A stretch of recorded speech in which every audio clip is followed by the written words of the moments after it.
اعوذ باللہ من الشیطان الرجیم، بسم اللہ الرحمن الرحیم۔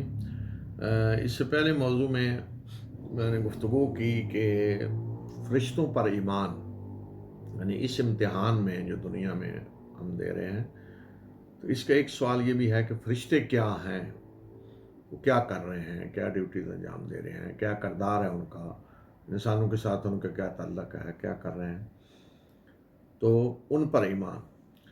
اب اسی طرح دو اور بنیادی سوال ہیں، حقائق ہیں جن پر ایمان لانا ضروری ہے، جن کا جواب دینا ضروری ہے۔ وہ ہے اللہ کے رسول اور اللہ کی کتابیں۔ کیا اللہ نے کوئی رسول بھیجے ہیں؟ اللہ کا حق ہے کہ وہ رسول بھیجے، یا کوئی رسول نہیں آیا، یا نہیں آنے چاہیے، یا آنے چاہیے؟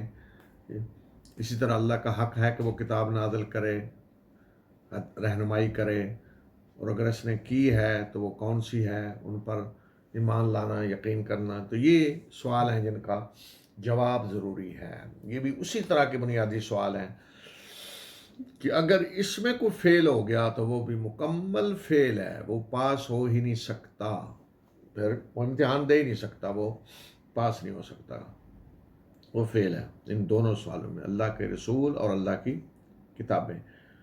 تو پچھلے پروگرام میں نے وہ آیتیں پڑھیں سورہ بقرہ کی، جس میں بتایا گیا کہ کن چیزوں پر ایمان لانا ضروری ہے۔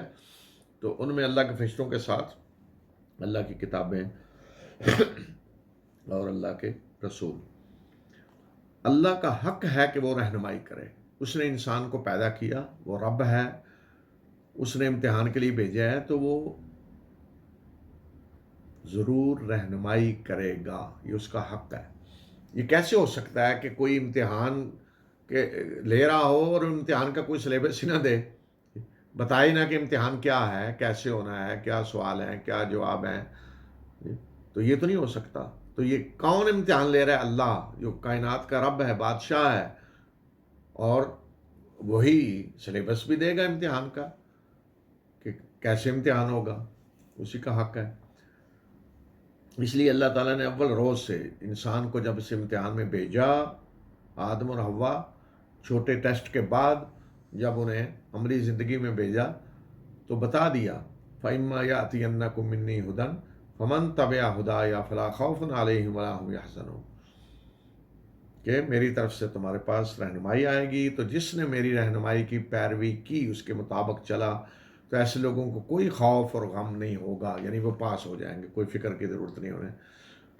والذین کفروا وکذبوا بآیاتنا، اور جنہوں نے کفر کیا اور ہماری آیات کو جھٹلایا تو ان کا انجام بتا دیا۔ سورہ بقرہ۔ اس کے بعد اللہ تعالیٰ نے بتایا کہ انسانی نسل جب صحیح راستے پہ چل پڑی، اللہ نے انبیاء بھیجے، رسول، تو اختلاف ہوا، پھر اللہ تعالیٰ نے رسول بھیجے، کتابیں نازل کی۔ تو یہ کہ اللہ کا حق ہے کہ وہ رسول بھیجے، رہنمائی کریں۔ تو جو لوگ یہ کہتے ہیں کہ نہیں کوئی رسول نہیں آیا یا رسولوں کی ضرورت ہی نہیں ہے، تو ان کے بارے میں اللہ تعالیٰ نے فرمایا سورہ انعام میں، وَمَا قَدَرُ اللَّهَ حَقَّ قَدْرِهِ إِذْ قَالُوا مَا أَنزَلَ اللَّهُ عَلَى بَشَرٍ مِّن شَيْءٍ قُلْ مَنْ أَنزَلَ الْكِتَابَ الَّذِي جَاءَ بِهِ مُوسَىٰ نُورًا وَهُدًى تَجْعَلُونَهُ قَرَاطِيسَ تُبْدُونَهَا وَتُخْفُونَ كَثِيرًا، کہ جن لوگوں نے یہ کہا، جب انہوں نے کہا کہ اللہ نے کسی بشر پہ کوئی چیز نازل نہیں کی، تو ایسے لوگوں نے اللہ کی قدر نہیں کی جیسا کہ قدر کرنے کا حق ہے۔ اللہ کی شان کو نہیں پہچانا انہوں نے کہ وہ کون ہے، تو اللہ کی قدر نہیں کی انہوں نے جس طرح قدر کرنے کا حق ہے۔ جنہوں نے یہ کہہ دیا کہ اللہ نے کسی انسان پہ کچھ بھی نازل نہیں کیا، تو اس کے جواب میں اللہ تعالیٰ نے فرمایا، انہیں کہیں کہ ان سے پوچھیں کہ کون ہے وہ جس نے وہ کتاب نازل کی جسے موسیٰ لے کر آئے، جو نور ہے اور ہدایت ہے، جسے تم آج پارا پارا کر کے بیٹھے ہوئے ہو، کچھ کو ظاہر کرتے ہو، بہت سے کو چھپاتے ہو۔ تو چونکہ یہ سوال پیچھے سے یہودیوں نے قریش کو کہا تھا کریں، جی اللہ نے تو کچھ نازل ہی نہیں کیا، یہ ایسے ہی آج کہہ رہے ہیں کہ اللہ نے کتاب نازل کی، تو اس لیے خاص طور پہ حضرت موسیٰ کا ذکر کیا۔ تو یہ فرمایا کہ اگر اللہ نہ نازل کرے کتاب، رسول نہ بھیجے، تو اس کا تو مطلب یہ ہے کہ اس نے پیدا کر کے ایسے ہی چھوڑ دیا لوگوں کو بھٹکنے کے لیے، گمراہ ہونے کے لیے، یہ کیسے ہو سکتا ہے؟ تو اس لیے فرمایا کہ یہ عقیدہ رکھنا کہ اللہ نے رسول نہیں بھیجے اور کتاب کو نازل نہیں کی، تو یہ تو گویا کہ اللہ کی شان ہی نہیں پہچانی، انہوں نے اللہ کی قدر ہی نہیں کی جس طرح کی قدر کرنی چاہیے۔ تو اسی طرح پھر رسولوں کی تاریخ بھی اللہ تعالیٰ نے بیان کی کہ کیوں ضرورت تھی رسول بھیجنے کی۔ کان الناس امتا واحدہ فبعث اللہ النبیین مبشرین ومنذرین وانزل معهم الکتاب بالحق لیحکم بین الناس فیما اختلفوا فیہ، سورہ بقرہ آیت نمبر 213۔ لوگ ایک ہی امت تھے، یعنی صحیح راستے پہ چل رہے تھے حضرت آدم کے بعد، پھر اختلاف ہوا، شرک آ گیا، کچھ صحیح راستے پہ چلنے لگے، شرک کرنے لگے، تو اختلاف ہو گیا کہ یہ راستہ صحیح ہے یا یہ صحیح ہے۔ تو پھر اللہ نے نبی بھیجے خوشخبری دینے والے اور خبردار کرنے والے بنا کر، اور ان کے ساتھ کتاب نازل کی برحق، کتاب برحق ان کے ساتھ نازل کی، یعنی اللہ نے نبی بھی بھیجے، ساتھ کتاب نازل کی ہدایت اور رہنمائی کے لیے۔ کیوں کتاب نازل کی، کیوں نبی بھیجے؟ لیحکم بین الناس فیما اختلفوا فیہ، تاکہ اللہ کی کتاب لوگ جن چیزوں میں اختلاف کر رہے ہیں اس کے بارے میں لوگوں کے درمیان فیصلہ کر دے۔ اختلاف کا فیصلہ اللہ کی کتاب کرتی ہے، کہ جو اللہ کے رسول لے کر آتے ہیں۔ آج جو بھی اختلاف ہو تو فیصلہ کرنے کے لیے اللہ کی کتاب ہے، اللہ کی کتاب کی طرف رجوع ہوگا، اللہ کے رسول صلی اللہ علیہ وسلم کی سنت۔ تو اس لیے اللہ کتاب بھیجتا ہے کہ لوگوں میں جو اختلاف ہوا ہے اس کا فیصلہ ہو، اور یہ فیصلہ اللہ کی کتاب کے ذریعے ہوتا ہے، اور اللہ کے رسول آ کر بتاتے ہیں کہ حق کیا ہے اور باطل کیا ہے اور صحیح کیا ہے اور غلط کیا ہے۔ دوسرا مقصد پھر اللہ کے رسولوں کی بعثت کا یہ ہوتا ہے کہ لوگوں کے پاس کوئی عذر نہ ہو، کوئی یہ نہ کہیں ہمیں تو بتایا ہی نہیں گیا تھا امتحان کیا ہے، سوال کیا ہوں گے، اور اچانک اس طرح کے سوال پوچھ لیے گئے اور ہم امتحان نہیں دے سکے، تیاری نہیں کی تھی، خبردار نہیں کیا تھا۔ تو اس لیے اللہ تعالیٰ نے بتایا کہ کیوں اللہ رسول بھیجتا ہے، رسلا مبشرین ومنذرین لئلا یکون للناس علی اللہ حجۃ بعد الرسل، کہ اللہ رسول بھیجتا ہے خوشخبری دینے والے اور خبردار کرنے والے بنا کر، تاکہ رسولوں کے آ جانے کے بعد لوگوں کے پاس اللہ کے سامنے پیش کرنے کے لیے کوئی حجت نہ رہے، کوئی عذر نہ رہے کہ ہمیں پتہ نہیں تھا، کوئی عذر نہیں کر سکے گا۔ اس لیے آخرت میں جب بھی لوگ کو روئیں گے، پیٹیں گے، مارے گے، جہنم سے نکالو، تو جہنم کے دروغے یہی پوچھیں گے کیا رسول آئے تھے تمہارے پاس، پیغام پہنچایا تھا؟ تو کہیں گے آئے تو تھے، تو فرمایا پھر پڑے رہو، پھر تمہارے پاس کوئی عذر نہیں۔ ہاں اگر کوئی یہ کہتا ہے جی رسول نہیں آئے، کوئی پیغام نہیں پہنچا، تو بتاؤ، ہم اس کا کیس جو ہے اس کو دیکھ لیتے ہیں۔ تو یہ سورہ نساء میں فرمایا آیت نمبر 165۔ تو پھر اللہ تعالیٰ نے یہ بھی بتا دیا ہے کہ ہر جگہ اللہ نے رسول بھیجے ہیں، لِكُلِّ قَوْمٍ ہاد، ہر قوم کے لیے رہنمائی کرنے والا اللہ نے بھیجا ہے۔ وَإِن مِّنْ أُمَّةٍ إِلَّا خَلَا فِيهَا نَذِيرٌ، کوئی گروہ ایسا نہیں گزرا جس میں خبردار کرنے والا نہ ہو، یعنی اللہ کا رسول، اللہ کا نبی نہ آیا۔ تو یہ جو لوگ سمجھتے ہیں نا کہ بس یہ سارے رسول اللہ نے عربوں میں بھیج دیے اور تو پتہ نہیں کہیں بھیجے نہیں، ہر جگہ اللہ کے رسول آئے ہیں تاکہ حجت پوری ہو۔ ہر امت میں، ہر گروہ میں، ہر علاقے میں اللہ کے رسول آئے ہیں، اور ان کی زبان بولنے والے اللہ کے رسول آئے ہیں۔ وَمَا أَرْسَلْنَا مِن رَسُولٍ إِلَّا بِلِسَانِ قَوْمِهِ لِيُبَيِّنَ لَهُمْ، کہ جو بھی رسول ہم نے بھیجا تو جن کی طرف بھیجا ان کی زبان بولنے والا رسول، انہیں کے اندر پیدا ہوئے اللہ کے رسول، انہیں کی زبان بولنے والے، تاکہ وہ اچھی طرح بات ان کے سامنے واضح کر دے کہ ان کے پاس کوئی عذر نہ رہے۔ تو ہر علاقے میں، ہر جگہ رسول آئے۔ تو اب ایک سوال یہ ہے کہ قرآن میں پھر بڑے تھوڑے رسولوں کا ذکر ہے، باقی کا کیوں نہیں ہے؟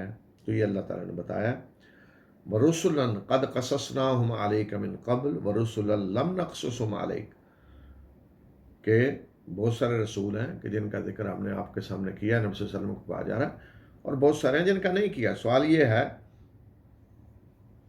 کہ جن کا نہیں کیا تو کیوں نہیں کیا؟ تو جن کا کیا وہ کیوں؟ اس لیے کہ قرآن رسولوں کی فہرست دینے کے لیے نہیں آیا، کہ رسول کون کون ہیں ان کے نام بتانے فہرست دینے کے لیے نہیں آیا۔ جن رسولوں کا ذکر کیا ہے وہ کس مقصد کے لیے کیا ہے؟ کہ ایک تو اللہ کے رسول صلی اللہ علیہ وسلم اور ایمان لانے والوں کو تسلی دی جائے جو آج آپ کے ساتھ مکہ میں ہو رہا ہے، یہی پہلے رسولوں کے ساتھ بھی ہو چکا ہے۔ اسی طرح انہیں بھی جھٹلایا گیا، اذیتیں دی گئیں، ستایا گیا، الزامات لگائے گئے، اور جس قوم کی طرف آپ آئے ہیں جو مخاطب ہیں ان کو بھی بتایا جائے کہ جو آج تم اعتراضات کر رہے ہو یہ پہلے بھی ہو چکے ہیں، اسی طرح کی باتیں، اسی طرح کی کٹ حجتیاں، سارا کچھ پہلے بھی ہو چکا ہے۔ تو اب یہ ہے کہ انہیں رسولوں کا ذکر کیا جا سکتا تھا جن کو مخاطب جانتے تھے۔ اگر کسی ایسے رسول کا ذکر کیا جاتا قریشی یا عربوں کے سامنے جنہیں جانتے ہی نہ ہو، کچھ چائنا میں جو آئے ہندوستان میں، وہ تو اور زیادہ بدکتے، یہ کیسی بات ہے، اور زیادہ جھٹلاتے۔ تو اس لیے یاد رکھیں کہ صرف انہی رسولوں کا قرآن میں ذکر کیا ہے جو عرب سرزمین میں آئے ہیں۔ حضرت نوح تو پوری انسانیت جانتی تھی انہیں، حضرت نوح، پھر حضرت ہود اسی سرزمین میں آئے، قوم عاد، پھر حضرت صالح اسی سرزمین میں آئے ہیں، قوم لوط بھی قریب اسی علاقے میں ہے، حضرت شعیب کا ذکر ہے اسی علاقے میں ہے، مدین، اور اس طرح انبیاء بنی اسرائیل ہیں، انہیں بھی عرب جانتے تھے۔ تو اس لیے انہی نبیوں کا ذکر ہے جن کو مخاطب جانتے تھے، جن کو نہیں جانتے تھے ان کا ذکر نہیں کیا، یہ مقصد ہے۔ تو یہ نہ کوئی سمجھے جی رسول تو سارے آئے ہیں عربوں میں۔ اسی طرح سورہ آل عمران میں اللہ تعالیٰ نے فرمایا فَإِن كَذَّبُوكَ فَقَدْ كُذِّبَ رُسُلٌ مِّن قَبْلِكَ جَاءُوا بِالْبَيِّنَاتِ وَالزُّبُرِ وَالْكِتَابِ الْمُنِيرِ، اگر آپ کو جھٹلا رہے ہیں تو آپ سے پہلے بھی رسول جھٹلائے گئے جو واضح نشانیاں اور صحیفے اور روشن کتاب لے کر آئے۔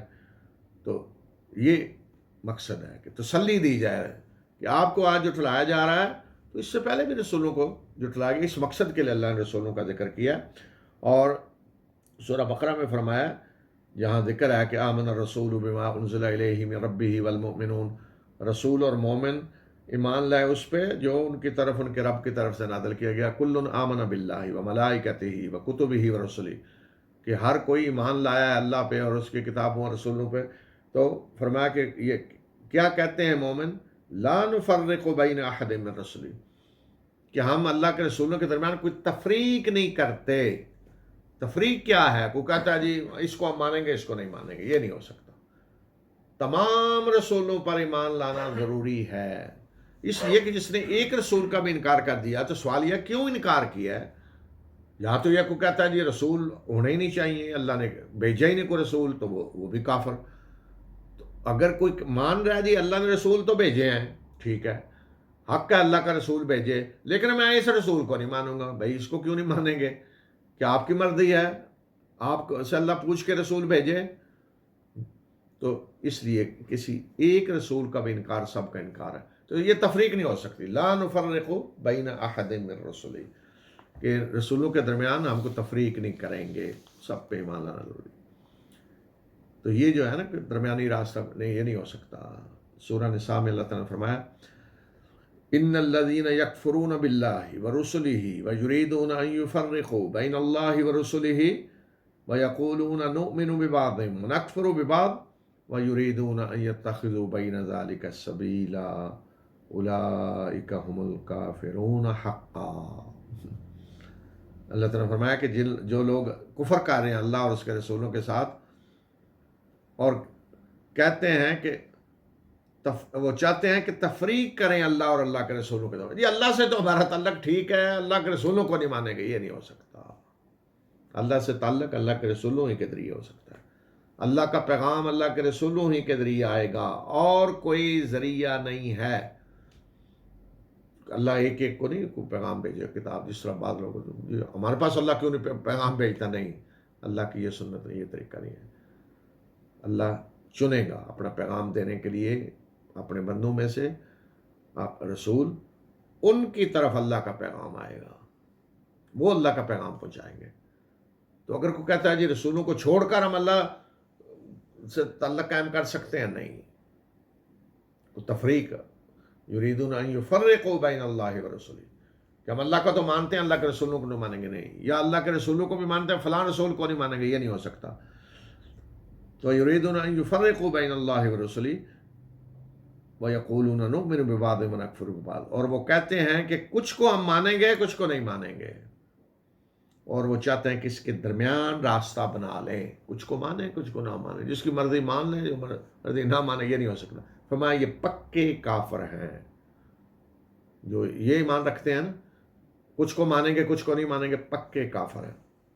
تو ایمان کا تقاضا کیا ہے؟ صحیح ایمان کیا ہے؟ تو یہ تو فیل ہو گئے، جو کسی ایک رسول کو مانے ایک فیل ہو گئے۔ اب یہودی کیوں فیل ہوئے؟ کافر کب بنے یہودی؟ کہ حضرت عیسیٰ کا انکار کر دیا۔ اس سے پہلے وہی مسلمان تھے۔ مسلمان قوم حضرت عیسیٰ کے سے پہلے کون تھے؟ یہودی۔ حضرت عیسیٰ کو نہیں مانا، انکار کیا، کافر ہو گئے۔ عیسائی مسلمان قوم تھی، جب اللہ کے آخری رسول صلی اللہ علیہ وسلم کا انکار کیا تو کافر ہو گئے۔ تو کسی ایک رسول کا انکار بھی بندے کو کفر میں لے جاتا ہے، فیل ہو جاتا ہے امتحان میں۔ اور پاس کون ہوتا ہے امتحان میں؟ کون ہے؟ والذین آمنوا باللہ ورسلہ ولم یفرقوا بین احد منہم اولئک سوف یؤتیہم اجورہم وکان اللہ غفورا رحیما۔ اور جو لوگ اللہ پر ایمان لائے اور اس کے رسولوں پہ، اور انہوں نے ان میں سے کسی کے درمیان کو تفریق نہیں کی، یعنی یہ نہیں کہا اس کو مانیں گے اس کو نہیں مانیں، ولم یفرقوا بین احد منہم، کوئی تفریق نہیں کی، یعنی جو ہماری نسل سے مان لیں گے دوسری نسل سے نہیں مانیں گے، ہمارے قبیلے کا مان لیں گے دوسرے قبیلے کا ہے تو نہیں مانیں گے، ہماری زبان بولتا ہے تو مان لیں گے دوسرا تو، یہ نہیں ہو سکتا۔ وَلَمْ يُفَرِّقُوا بَيْنَ أَحَدٍ مِّنْهُمْ، اور ان میں سے کسی کے درمیان کوئی تفریق نہیں کی۔ فرمایا کہ یہ لوگ ہیں کہ جنہیں اللہ ضرور ان کے اجر دے گا، یہ ہیں جو پاس ہوں گے امتحان میں، یہ پاس ہونے کے لیے، یہ شرط ہے امتحان میں پاس ہونے کے لیے۔ اور اللہ بخشنے والا مہربان ہے۔ تو یہ ضابطہ ہے اللہ تعالیٰ۔ اب یہ کہ رسولوں سے تعلق بندے کا کیا ہے؟ کہ رسول اللہ کا پیغام لے کر آتے ہیں، پہلی چیز تو یہ ہے۔ حضرت ہر اللہ کے رسول نے آ کر، حضرت ہود ہیں، صالح، کیا کہا؟ ابلغکم رسالات ربی، میں تمہیں اللہ کے پیغامات پہنچا رہا ہوں۔ قد ابلغتکم رسالات ربی، میں پہنچا دی اللہ کے پیغام۔ تو اللہ کا پیغام پہنچانے کے لیے آتے ہیں اللہ کے رسول۔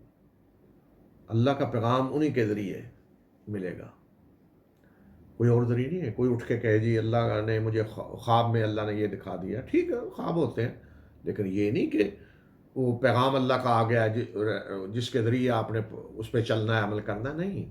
وہ اللہ کے رسولوں کے ذریعے ہوگا جو کچھ ہوگا، وہی ایک ہی ذریعہ ہے بس، اللہ کی کتاب اور اللہ کے رسول، کوئی اور چیز نہیں ہے۔ کوئی کہ مجھے الہام ہوا ہے، میں نے خواب میں دیکھا ہے، وہ فلاں ہے، یہ کوئی اور ذریعہ نہیں ہے اللہ کے پیغام کو رسیو کرنے کا، اللہ کی ہدایت اور رہنمائی کو پانے کا، سوائے اللہ کے رسولوں کے۔ تو اس لیے اللہ کے رسولوں کا جو مرتبہ ہے، جو درجہ ہے، وہ بہت بڑا ہے۔ تو اللہ کے رسولوں کا جو حق ہے لوگوں پہ، ان میں سب سے بڑا حق کیا ہے؟ کہ ان کی اطاعت کی جائے، ان کی اطاعت کی جائے، جو وہ کہہ رہے ہیں مانا جائے۔ اطاعت کس کی ہوتی ہے؟ لیڈر جو ہوتا ہے، رہنما، تو اللہ کے رسول رہنما بن کے آتے ہیں، لیڈر بن کر آتے ہیں، انہیں رہنما مانا جائے، ان کی اطاعت کی جائے، اس لیے کہ ان کی اطاعت اللہ کی اطاعت ہے۔ اللہ نے ان کی اطاعت کو اپنی اطاعت قرار دیا۔ تو یہ نہیں ہو سکتا کہ اللہ کا رسول تو مان لیں لیکن اطاعت نہ کی جائے، یہ نہیں ہو سکتا۔ تو بعض لوگوں کا تصور ہوتا ہے نا کہ بس یہ وہ ایک مذہبی شخصیت ہیں، بڑے بزرگ اور نیک، ٹھیک ہے اللہ اللہ کرتے ہیں، دعا وا کروا لیں گے ان سے، لیکن لیڈر ہمارے اپنے الگ ہیں، یہ نہیں ہو سکتا۔ اللہ کے رسول لیڈر بن کر آتے ہیں، رہنما بن کر آتے ہیں۔ اللہ تعالیٰ نے فرمایا وَمَا أَرْسَلْنَا مِن رَّسُولٍ إِلَّا لِيُطَاعَ بِإِذْنِ اللَّهِ، کہ جو بھی ہم نے رسول بھیجا اس لیے کہ اللہ کے اذن سے اس کی اطاعت کی جائے۔ اللہ کے رسول اس لیے آتے ہیں کہ ان کی اطاعت کی جائے۔ اگر کوئی اطاعت نہیں کرتا تو جتنی چاہے ان کی تعریفیں کرتا رہے، ان کے نعتیں پڑھتا رہے، جو کچھ کرتا رہے، کوئی اس کا تعلق نہیں اللہ کے رسول سے۔ اللہ یہ چیزیں قبول نہیں کرے گا جب تک اطاعت نہیں ہوگی، اس لیے کہ اللہ کے رسول کی اطاعت اللہ کی اطاعت ہے۔ فرمایا من یطع الرسول فقد اطاع اللہ، اس نے رسول کی اطاعت کی، اس نے اللہ کی اطاعت کی. یعنی کوئی الگ نہیں، اللہ کی اطاعت الگ ہے، اللہ کے رسول کی اطاعت الگ ہے، نہیں. اللہ کے رسول ہی کی اطاعت اللہ کی اطاعت ہے. اور جو اللہ کی اطاعت نہیں کرے گا، اللہ کے رسول کی اطاعت نہیں کرے گا، تو اس کی سزا ہے، فیل ہو گیا امتحان میں. اور یہ اطاعت کرے گا وہ پاس ہو گیا. جی تو اس لیے اللہ تعالیٰ نے واضح طور پہ بتا دیا سورہ نساء میں من یطع اللہ ورسولہ یدخلہ جنات تجری من تحتہا الانہار، کہ جو اللہ اور اللہ کے رسول کی اطاعت کرے گا، اللہ اسے ایسے باغوں میں داخل کرے گا جن کے نیچے نہریں بہہ رہی ہیں، جنت میں، سورہ نساء. اور اس کے مقابلے میں کیا ہے، من یعص اللہ ورسولہ یدخلہ نارا خالدا فیہا، اور جو اللہ اور اس کے رسول کی نافرمانی کرے گا، اللہ اسے آگ میں داخل کرے گا جس میں ہمیشہ رہے گا. تو پاس فیل کا تعلق اس سے ہے. کس امتحان میں آپ پاس تب ہو سکتے ہیں اللہ کے رسول کی اطاعت کریں، اور اللہ کے رسول کی نافرمانی میں فیل ہو گئے، جہنم. تو گویا کہ یہ بنیادی مضمون ہے، جیسے میں نے کہا نا پہلا بنیادی مضمون ہے، اس سے یہ بھی بنیادی آخرت والا بنیادی مضمون ہے. اس میں فیل تو جتنے چاہے نمبر لیتے رہیں دوسری چیزوں میں فیل. اسی طرح اگر یہاں فیل ہو گئے، اللہ کے رسول کو رہنما نہیں مانا، مطاع نہیں مانا جس کی اطاعت کی جائے، تو پھر فیل ہو گئے. جو چاہیں کرتے رہیں، نمازیں، نفل، حج، عمرے، جو چاہیں کرتے رہیں، اللہ کے رسول کو اگر رہنما نہیں مانا، اطاعت نہیں کی، تو فیل ہے امتحان میں. کوئی چیز کو فائدہ نہیں دے سکتی. اچھا، یہ اللہ کے سارے رسولوں کے ساتھ یہی ہے. میں جو بتا رہا ہوں یہ اللہ کے رسولوں کا مرتبہ بتا رہا ہوں، اللہ کے ہر رسول کا مرتبہ یہ ہے. تو یہ تو ایک مثال ہے جو اللہ تعالیٰ نے بتائی، ہر رسول کا یہی مرتبہ ہے. پھر اطاعت بھی نہیں، اس سے بھی زیادہ آگے کیا چیز ہے، وہ ہے پیروی، اتباع، مکمل نقش قدم پہ چلنا، نمونہ بنانا، آئیڈیل ان کو بنانا، زندگی ان کی آئیڈیل ہے. یہ بھی اللہ کے رسولوں کا مرتبہ ہے، یہ بھی حق ہے. اگر یہاں یہ کرنے کے لیے کوئی تیار نہیں تو پھر بھی فیل ہو گئے امتحان میں. یعنی کوئی مثلا کوئی اللہ کے رسول نے حکم دیا ہے، اچھا کوئی کہے جی میں حکم تو مان لیتا ہوں لیکن کس طرح کرنا ہے کام وہ میں اپنی مرضی سے کروں گا، یہ نہیں ہو سکتا. جہاں اللہ کے رسول صلی اللہ علیہ وسلم نے حکم بھی دیا ہے اور کام کر کے بھی دکھایا ہے. ایک تو ہے نا آپ نے حکم دے دیا یہ کام کرو، ٹھیک ہے جس طرح کر لیں جائیں، لیکن ایک شکل یہ ہے کہ اللہ کے رسول صلی اللہ علیہ وسلم نے حکم بھی دیا ہے اور خود کر کے بھی دکھلایا ہے، تو پھر پیروی ہوگی اسی طرح. اور یہ زیادہ تر عبادات میں ہے. باقی دنیا کے معاملات میں تو رسول اللہ علیہ وسلم نے حکم دے دیا کہ یہ کام کرو یا یہ نہ کرو، روک دے. لیکن عبادات میں آپ نے کر کے دکھایا ہے، پورا خود پریکٹیکلی کیا ہے سب کچھ عملی طور پہ. تو وہاں اطاعت نہیں، صرف پیروی ہوگی. اور یاد رکھیں پیروی آدمی کس کی کرتا ہے، جس سے محبت ہو. آج دیکھیں نا بعض لوگ جن کو لوگ ہیرو سمجھتے ہیں، جس کا جو بھی ہو ہیرو، کس کے لیے کوئی کھلاڑی ہیرو بن جاتا ہے، کوئی کسی کے لیے وہ کوئی فلموں کا اداکار وغیرہ ہیرو بن جاتا ہے، کسی کا کوئی. تو جن سے محبت کر رہے ہوتے ہیں لوگ تو کیا کرتے ہیں، ان کی شکل بنائیں گے، ان جیسا لباس پہنیں گے، ان کے طریقے سے چلیں گے، ان جیسی باتیں کریں گے، ان کی ہر چیز انہیں محبوب ہوتی ہے، ان کی پیروی کر رہے ہوتے ہیں مکمل. جس طرح کے بال بنائے ہیں اس طرح کے بال بنوا رہے ہیں، جس طرح کے لباس پہنا ہے اس طرح کا لباس پہن رہے ہیں، جوتا یہ پہنا ہے اس طرح کا، یہاں تک ایک ایک چیز کیا ہے، وہ ہیرو ہیں جی ہمارے. تو اسی طرح اللہ کے رسول صلی اللہ علیہ وسلم، اللہ کا ہر رسول وہ اسی طرح درجہ ہوگا، ان کی پیروی ہوگی. اور یہ پیروی محبت کے ساتھ ہو، محبت ہی سے ہوتی ہے پیروی، اور محبت کے بغیر نہیں. محبت کے بغیر پیروی ہوتی بھی نہیں. تو اس کے لیے بھی اللہ تعالیٰ نے واضح کر دیا ہے، صرف اطاعت نہیں بلکہ پیروی. قل ان کنتم تحبون اللہ فاتبعونی یحببکم اللہ وَيَغْفِرْ لَكُمْ ذُنُوبَكُمْ وَاللَّهُ غَفُورٌ رَحِيمٌ سورہ آل عمران۔ اے نبی صلی اللہ علیہ وسلم انہیں کہہ دیجئے اگر تم اللہ سے محبت کرتے ہو تو میری پیروی کرو، اللہ تم سے محبت کرے گا اور تمہارے گناہوں کو بخش دے گا، بے شک اللہ بخشنے والا، اور اللہ بخشنے والا مہربان ہے۔ اگر تم اللہ سے محبت کرتے ہو تو میری پیروی کرو، یعنی اللہ سے محبت کا تقاضا کیا ہے کہ اللہ کے رسول کی پیروی کی جائے۔ گویا کہ اگر کوئی اللہ کے رسول کی پیروی نہیں کرتا تو اس کا مطلب وہ اللہ سے محبت بھی نہیں کرتا۔ تو پھر یہ بھی بتا دیا اللہ تعالیٰ نے کہ اللہ کن سے محبت کرتا ہے؟ جو اللہ کے رسول کی پیروی کرتے ہیں۔ قُلْ إِن كُنتُمْ تُحِبُّونَ اللَّهَ فَاتَّبِعُونِي، اگر اللہ سے محبت کرتے تو میری پیروی کرو۔ تو نتیجہ کیا گا؟ یحببکم اللہ، اللہ تم سے محبت کرے گا۔ اس کا مطلب یہ ہے کہ جو اللہ کے رسول صلی اللہ علیہ وسلم کی پیروی نہیں کرتا اللہ اس سے محبت نہیں کرے گا۔ تو اللہ کس سے محبت کرتا ہے یہ بھی دیکھنا ہو تو کون؟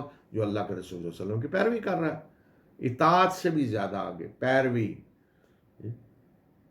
تو یہ ہے مرتبہ اللہ کے رسولوں کا، یہ ہے مقام اللہ کے رسولوں کا۔ صرف یہ کافی نہیں ہے ہم نے مان لیا دی اللہ کے رسول ہے، نہیں، یہ ماننا اطاعت کے ساتھ ہو، مکمل اطاعت ہوگی، کسی اور کی نہیں ہو سکتی اطاعت، صرف اللہ کے رسول کی ہوگی اور پیروی ہوگی۔ پھر یہ اطاعت اور پیروی پوری دل کی آمادگی کے ساتھ ہو، محبت کے ساتھ، دل کی آمادگی۔ اگر دل میں کچھ خلش ہے، کچھ دل سے بات نہیں ہو رہی، بوجھ سمجھا جا رہا ہے، تو پھر بھی ختم، پھر بھی فیل ہو گئے امتحان میں۔ سورہ نساء میں اللہ تعالیٰ نے فرمایا فَلَا وَرَبِّكَ لَا يُؤْمِنُونَ حَتَّى يُحَكِّمُوكَ فِي مَا شَجَرَ بَيْنَهُمْ ثُمَّ لَا يَجِدُوا فِي أَنفُسِهِمْ حَرَجًا مِّمَّا قَضَيْتَ وَيُسَلِّمُوا تَسْلِيمًا۔ کہ اے نبی صلی اللہ علیہ وسلم بس نہیں، ایسے نہیں ہو سکتا، ایسے نہیں جس طرح سمجھ رہے ہیں لوگ، نہیں، تیرے رب کی قسم یہ مومن نہیں ہو سکتے جب تک کہ اپنے باہمی اختلافات میں آپ کو فیصلہ کرنے والا نہ مانے۔ اپنے معاملات جو ہوتے ہیں نا، عدالتوں میں آدمی کن معاملات میں جاتا ہے؟ جن میں جھگڑے ہوتے ہیں لوگوں کے، اس نے اس کا حق مار لیا، اس نے یہ کر لیا، اس نے یہ کسی کو مارا ہے، قتل کیا ہے، وہ جو اختلافات ہیں لوگوں کے باہمی ہوتے ہیں جن میں عدالتوں میں معاملات جاتے ہیں۔ فرمایا کہ باہمی اختلافات میں جب تک آپ کو فیصلہ کرنے والا نہ مان لے مومن نہیں ہو سکتے۔ پھر مزید کیا؟ یہ نہیں کہ اوپر اوپر سے مان لے، نہیں، ثم لا یجدوا فی انفسہم حرجا مما قضیت، پھر آپ جو فیصلہ کریں اس فیصلے پہ ان کے دل میں کوئی تنگی بھی نہیں ہونی چاہیے۔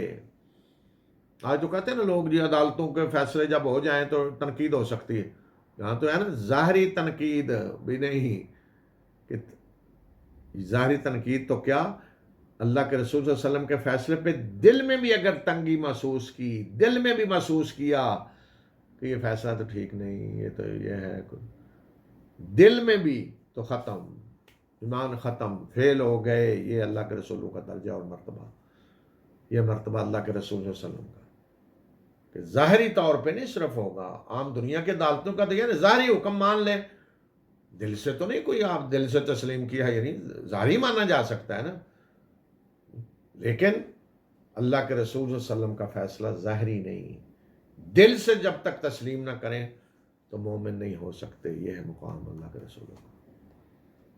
وَيُسَلِّمُوا تَسْلِيمًا، سر تسلیم خم کریں۔ تو اللہ نے قسم کھا کے کہا، اور رسول اللہ صلی اللہ علیہ وسلم نے ایک حدیث میں فرمایا، بخاری میں بھی ہے، مسلم میں، بخاری میں حدیث ہے، حضرت انس سے بھی روایت ہے، حضرت ابو ہریرہ سے۔ حضرت انس کی روایت میں ہے کہ رسول اللہ صلی اللہ علیہ وسلم نے فرمایا کہ لا یؤمن احدکم حتی اکون احب الیہ من والدہ وولدہ والناس اجمعین، تم میں سے کوئی مومن نہیں ہو سکتا جب تک میں اسے اس کے والد اور اس کی اولاد اور اس کی ہر چیز سے زیادہ محبوب نہ ہو۔ اور حضرت ابو ہریرہ والی روایت میں ہے کہ والذی نفسی بیدہ لا یؤمن احدکم حتی اکون احب الیہ من والدہ وولدہ، کہ اس ذات کی قسم جس کے قبضہ میں میری جان ہے، تم میں سے کوئی مومن نہیں ہو سکتا جب تک کہ میں اسے اس کے باپ بیٹے سے زیادہ محبوب نہ ہوں۔ تو یہ وہی چیز ہے جو اللہ تعالیٰ نے قرآن میں یہاں کہی کہ کوئی مومن نہیں ہو سکتا جب تک اللہ کے رسول صلی اللہ علیہ وسلم کے فیصلے کو دل سے نہ مانے. دل میں بھی کوئی تنگی خلش ہے تو پھر ختم، ایمان ضائع ہو جائے گا. اللہ کے رسولوں کا یہ مرتبہ. اور پھر اگر کوئی اللہ کے رسول صلی اللہ علیہ وسلم کا مذاق اڑاتا ہے تو ختم، فیل، سارے اعمال ضائع، کفر. سورہ توبہ میں اللہ تعالیٰ نے فرمایا، منافقوں کے بارے میں تھا یہ، جو ظاہراً ایمان لائے ہوئے تھے اور اندر بیٹھ کے اپنی مجلسوں میں مذاق اڑاتے تھے. تو اللہ تعالیٰ نے فرمایا وَلَئِن سَأَلْتَهُمْ لَيَقُولُنَّ إِنَّمَا كُنَّا نَخُوضُ وَنَلْعَبُ. کہ اگر آپ ان سے پوچھیں کہ یہ باتیں اس طرح کی کیوں کہی ہیں تو یہ جواب دیں گے نہیں، ہم تو ذرا دل لگی کر رہے تھے، ہنسی مذاق کر رہے تھے. قُلْ أَبِاللَّهِ وَآيَاتِهِ وَرَسُولِهِ كُنْتُمْ تَسْتَهْزِئُونَ. کیا اللہ اور اس کی آیات اور اس کے رسول ہی رہ گئے ہیں تو مذاق تمہارا کے لیے مذاق کر رہے ہو؟ لا تعتذروا قد کفرتم بعد ایمانکم. اب عذر نہ پیش کرو، تم نے ایمان لانے کے بعد کفر کیا ہے. اس کا مطلب اگر کوئی مذاق بھی اڑا دیتا ہے کہ اللہ کے رسول صلی اللہ علیہ وسلم کے کسی حکم کا آپ کی ذات کے ساتھ مذاق کر دیتا ہے تو بھی ایمان سے نکل جائے گا، امتحان سے فیل ہو جائے گا. یہ ہے مقام و مرتبہ اللہ کے رسولوں کا اور اللہ کے ہر رسول کا. اور اس سے بھی زیادہ بڑی چیز، اتنا حساس معاملہ غور کریں کہ سورہ حجرات میں اللہ تعالیٰ نے مومنوں کو مخاطب کر کے فرمایا یا ایھا الذین آمنوا لا ترفعوا اصواتکم فوق صوت النبی. کہ اے ایمان لانے والو، اپنی آوازیں نبی کی آواز سے بلند نہ کرو. وَلَا تَجْهَرُوا لَهُ بِالْقَوْلِ، بلند آواز سے بات نہ کرو. كَجَهْرِ بَعْضِكُمْ لِبَعْضٍ، جیسے تم ایک دوسرے سے بات کرتے ہو. أَن تَحْبَطَ أَعْمَالُكُمْ وَأَنْتُمْ لَا تَشْعُرُونَ، کہ ایسا نہ ہو کہ اعمال تمہارے ضائع ہو جائیں تمہیں پتہ بھی نہ چلے. یعنی یہاں یہ ہے کہ جان بوجھ کے بھی نہیں، کہیں ایسے ہو گیا کہ آواز بلند ہوگی. أَن تَحْبَطَ أَعْمَالُكُمْ وَأَنْتُمْ لَا تَشْعُرُونَ، آواز بھی بلند نہیں کرنی. لا ترفعوا اصواتکم فوق صوت النبی ولا تجہروا له بالقول کجہر بعضکم لبعض. اس طرح بلند آواز سے بات نہ کرو جیسے ایک دوسرے سے کر رہے ہوتے ہو. یعنی دیکھو اللہ کے رسول ہیں، یہ ہے مقام و مرتبہ. تو یہ ہے اللہ کے رسولوں کا مرتبہ، یہ ہے اللہ کی کتابیں جو اللہ نے نازل کی. تو اللہ کی ہر کتاب بھی اسی طرح ہے. اگر اللہ کی کتاب کا کسی نے مذاق اڑایا تو وہ بھی ختم، نکل گیا. اللہ کی کتاب کی کسی آیت کا مذاق اڑایا تو وہ بھی ختم، امتحان میں فیل ہو گیا، جو چاہے کرتے رہے. تو اسی طرح اللہ کی کتابوں پر بھی ایمان لانا ضروری ہے. جو کتابیں ہمیں پتہ ہے ان پر اسی طرح ایمان لائیں گے، اور جن کا نہیں پتہ وہ بھی ہم کہیں گے کہ اللہ نے جو بھی کتابیں نازل کی ہیں ہم ان کو مانتے ہیں. ہاں البتہ اب جو اللہ کی کتاب آخری ہے اس وقت، جو اس وقت نصاب ہے، جو اس وقت کورس ہے، وہ قرآن ہے، اللہ کی آخری کتاب. تو ظاہر ہے جب آپ دیکھتے ہیں کورس نیا آ جاتا ہے، نیا تو پہلا کورس ہوتا ہے لیکن امتحان اب نئے کورس کے ذریعے ہو رہا ہوتا ہے. تو دوسرا فرق یہ ہے کہ پہلی کتابیں محفوظ نہیں رہی، لوگوں نے ان میں تحریف کر لی اور وہ تھوڑے وقت کے لیے تھیں. اور چونکہ قرآن اللہ کی آخری کتاب ہے، قیامت تک کے لیے ہے، پوری انسانیت کے لیے ہے، تو اللہ تعالیٰ نے اس کی حفاظت کا بھی ذمہ لیا ہے. اِنَّا نَحْنُ نَزَّلْنَا الذِّكْرَ وَإِنَّا لَهُ لَحَافِظُونَ، کہ ہم نے اس یاد دہانی کو نازل کیا اور ہم نے اس کی حفاظت کرنے والے ہیں. تو اللہ کی ہر کتاب بھی ہے، الکتاب، الذکر بھی ہے، یاد دہانی، نور بھی ہے یعنی روشنی بن کے آئی اللہ کی ہر کتاب، ہدایت ہے اللہ کی ہر کتاب کہ وہ رہنمائی کرنے کے لیے آئی ہے. اور اسی طرح اللہ کی ہر کتاب فرقان بھی ہے، یعنی حق اور باطل کے درمیان فیصلہ کرنے کے لیے آئی، کہ جس کے بعد واضح ہو جاتا ہے کہ یہ حق ہے اور یہ باطل ہے. تو ساری اللہ کی کتابیں جو ہیں وہ فرقان بھی ہیں، ہدایت بھی ہیں، ذکر بھی ہیں، نصیحت، یاد دہانی، الکتاب، ہدا، رہنمائی. تو اللہ کی کتاب کو بھی رہنما ماننا ضروری ہے، اللہ کی کتاب کو بھی فرقان ماننا ضروری ہے کہ فیصلہ اب اللہ کی کتاب کرے گی، اور اللہ کی کتاب ہے نور، روشنی، کہ جس کے ذریعے ساری ظلمات جو ہیں اللہ تعالیٰ نے دور کی ہیں۔ وآخر دعوانا الحمد للہ رب العالمین۔